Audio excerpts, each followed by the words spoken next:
तेलंगाना के मुख्यमंत्री के चंद्रशेखर राव 31 अगस्त को बिहार की राजधानी पटना पहुंचे और यहां पर बिहार के मुख्यमंत्री नीतीश कुमार से बिहार के डिप्टी सीएम तेजस्वी यादव से मुलाकात की। इस पूरी मुलाकात के केसीआर के बिहार पहुंचने के बड़े सियासी मायने निकाले जा रहे हैं। दोनों नेता पीएम नरेंद्र मोदी के धुर विरोधी हैं, यानी केसीआर और नीतीश कुमार। ऐसे में टोपी बहन नीतीश से मिलने पहुंचे राव के तरकश में कौन से तीर हैं, ये तो आने वाले वक्त में पता चलेगा। और बड़ा सवाल ये भी है कि विपक्ष का पीएम कैंडिडेट की टोपी किस नेता के सिर सजेगी। दरअसल मिशन 2024 की लड़ाई के लिए राजाओं को अपने अपने पाले में करने के लिए बिछाद बिछाई जानी शुरू हो गई है। हर मोहरे के लिए दांव चला जा रहा है। प्रधानमंत्री नरेंद्र मोदी के खिलाफ विपक्षी मोर्चे की धुरी कौन होगा, इस पर अभी पिक्चर तो साफ नहीं है, लेकिन अस्त्र शस्त्र को धार दी जा रही है। ऐसा लग रहा है कि विपक्ष की धुरी बिहार बनेगा। नीतीश कुमार का एनडीए का साथ छोड़ने के बाद से ही विपक्षी खेमा उत्साहित है। हर कोई मोदी को चुनौती देने के लिए तत्पर दिख रहा है। अभी तक विपक्ष की तरफ से पीएम कैंडिडेट पर आम सहमति नहीं बनी है, लेकिन अपने अपने कयास जारी हैं। इस बीच तेलंगाना के सीएम के चंद्रशेखर राव बिहार पहुंचे नीतीश कुमार से मिले। सफेद झक शर्ट पैंट में टोपी लगाकर नीतीश से मिलने पहुंचे राव ने 2024 के लिए तमाम कयासों को जन्म दे दिया है।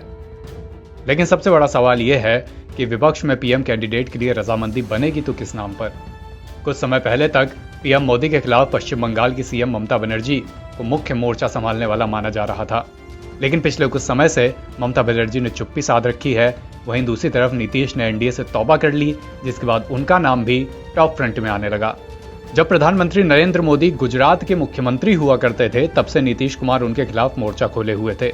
पर फिर बात वहीं आकर टिकी रही कि क्या विपक्षी दल नीतीश के नाम पर सहमत होंगे। तो आइए कुछ बयानों के जरिए समझने की कोशिश करते हैं कि पीएम मोदी के खिलाफ विपक्ष की तैयारी कैसी है। देश के सबसे बड़े राज्य उत्तर प्रदेश में लोकसभा की 80 सीटें हैं। वैसे कहा भी जाता है कि दिल्ली की गद्दी का रास्ता लखनऊ से होकर गुजरता है। अखिलेश ने कुछ दिन पहले साफ कर दिया था कि समाजवादी पार्टी यूपी में बीजेपी के खिलाफ एक मजबूत विकल्प के रूप में खड़ी होगी। रही बात पीएम पद की, तो इस पर अखिलेश ने चुप्पी साध रखी है।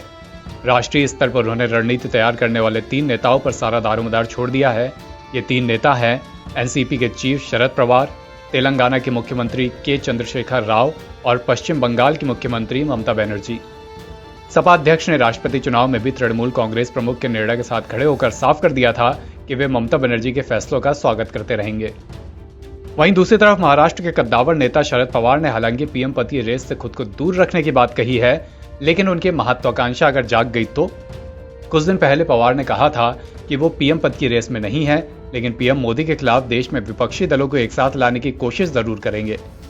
शरद पवार ने खुले तौर पर अपनी उम्र का हवाला देते हुए कहा था कि देश में सत्ता की कोई जिम्मेदारी आगे वे स्वीकार नहीं करेंगे, ना ही ऐसी उनकी कोई इच्छा है। अब बचता है ममता बनर्जी का नाम। वो लगातार ये कहती आई हैं कि भारतीय जनता पार्टी को जड़ से उखाड़ फेंकने में, 2024 में उनके खिलाफ लड़ने में वो और उनकी पार्टी तृणमूल कांग्रेस आगे रहेंगे।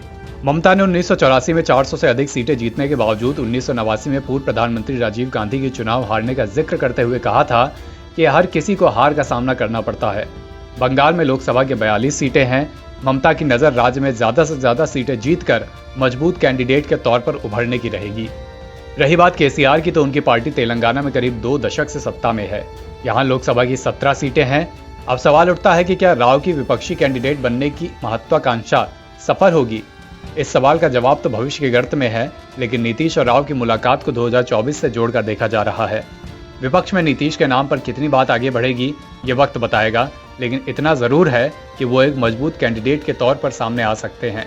और सिर्फ वो ही क्यों, ममता बनर्जी, केसीआर, शरद पवार, तमाम ऐसे किरदार हैं जो कब कौन सा पासा फेंकें कहा नहीं जा सकता। एनबीटी ऑनलाइन की रिपोर्ट।